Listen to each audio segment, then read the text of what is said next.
We are Taps and Tunes. We were established more than 30 years ago.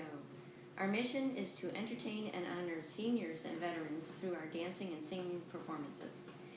To let area residents understand our mission, we decided to turn the spotlight back on our audiences, to those local residents who have participated or attended our performances. This time we're featuring Bill MacSwain, an Army vet who fought in the Korean War, a conflict that many Americans know little about, either now or during the war.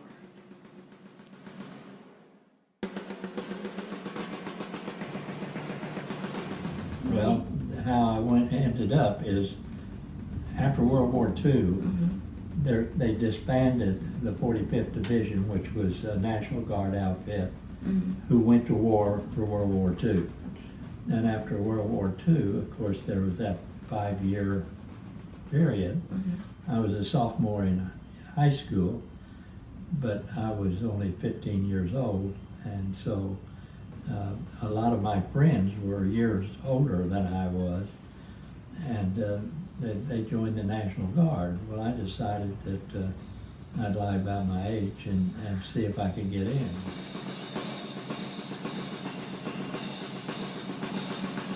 Of people who had been drafted from all over the East area, Connecticut, New York, and Michigan, Wisconsin, and all of those areas.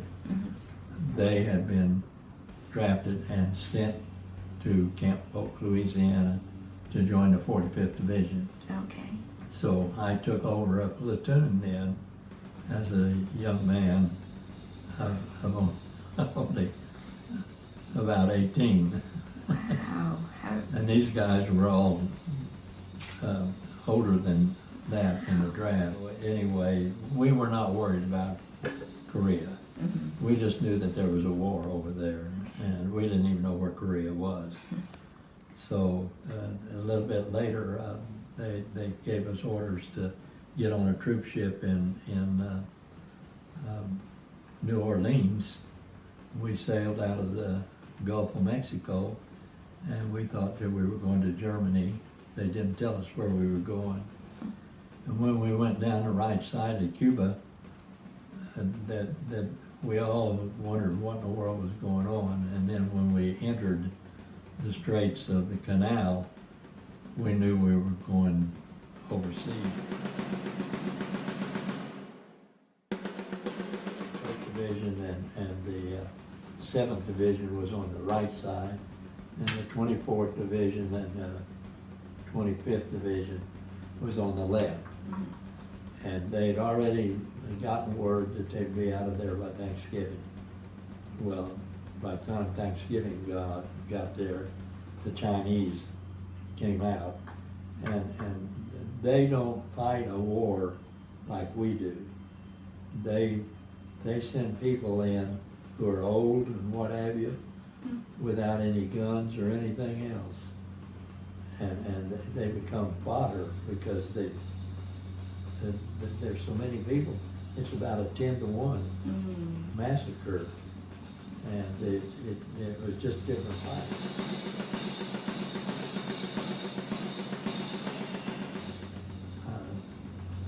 Editor of our Tribune, which was our newspaper, and he had graduated from OU, and I was planning on going back to school, but anyway, I went to visit. I said, "Hi, Jack," and the other guy, and they said, "Hi." And Jack said, "Where you been?" And I said, "Well, I've been in Japan and Korea." And he said, "What for?" And I said, "Well, I think I was in a war." And he said, "Oh, we don't talk about that very much." And I said, "Why not?" And he said, "It's not popular in the United States." Right. And I said, "Why?" And he says, "Well, people just think that it was a bad deal, and you all are not doing what you needed to do. You didn't win anything."